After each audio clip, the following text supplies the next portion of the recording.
Thanks, Alex. Next is Kingsley. Yes, thanks very much, Rob. I'm delighted to be invited to this press conference. My name is Kingsley Abrams. I am an independent Labour councillor in Lambeth, and I was until recently a Labour councillor until I was thrown out of the Labour group on Monday, the 21st of February. I'm also standing for Unite's National Executive Committee. The voting for that starts in March and ends by 15th of April.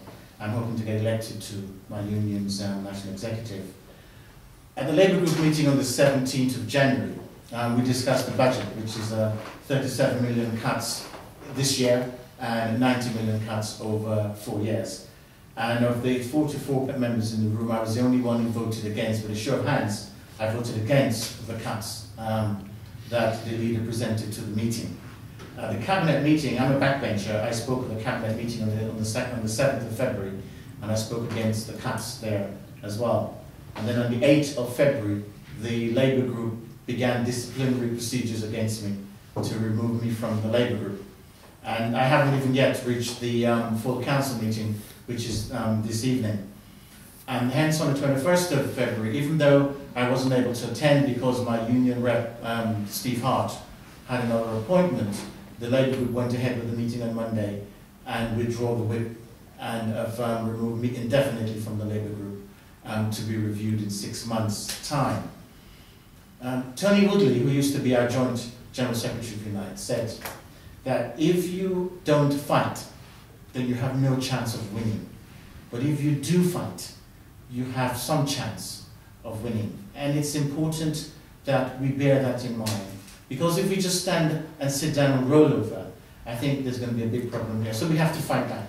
And we have to fight back because it's wrong what the condemned government is doing. They have no mandate to be making these cuts. They weren't elected as a government. And as far as we see it, and I see it, there's an ideological attack on working people, an ideological attack on the public sector. They are taking £81 billion from the public sector while the bankers run off with their bonuses. And in order to deal with this, we've got to make a stand.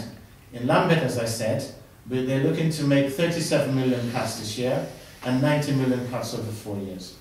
I represent a place in Brixton on the council called Vassal Ward. It's one of the most deprived, one of the most poor. There's about 4 to 6% black community in that ward. In a sense, I can't afford to lose anything in the ward that I represent. In a sense, I need to have more resources in my ward. I need to save the libraries in my ward. I need to save the youth clubs in my ward. I need to save the children's centres in my ward. But the budget which is going before the council tonight will see £1 million cut from our youth service. Street cleaning will be reduced. The libraries will be closed, including an attempt to close the Manette Library in my ward in Vassal. The voluntary sector will be butchered in Lambeth, a place which is so diverse. The park wardens will all be sacked, and over 1,000 jobs will be lost in Lambeth over the next 3 years. And in a sense, as a councillor in Lambeth, I'm basically saying this: my borough can't cope with this level of devastation. My borough can't cope with this level of cuts, and therefore I am part of that fight back in my union and in the ward and in the party, the Labour Party. What we're doing, we're getting together with the Trades Council, the faith groups, the pensioners groups, the community groups, and we've got Lambeth Save Our Services as well, which we're getting together to fight the cuts in Lambeth. What we call for is a needs budget. Councils should set a needs budget, and if they're unable or unwilling to do so, then they really should step aside.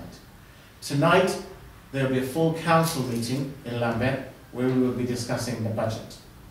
On the 26th of March, of course, we need to all get on the Freedom March against the condemned cuts and be united in taking on the condemned cuts. And I'm delighted to support your lobby of Labour councillors on the 5th of March. Thank you, Kingsley. I want to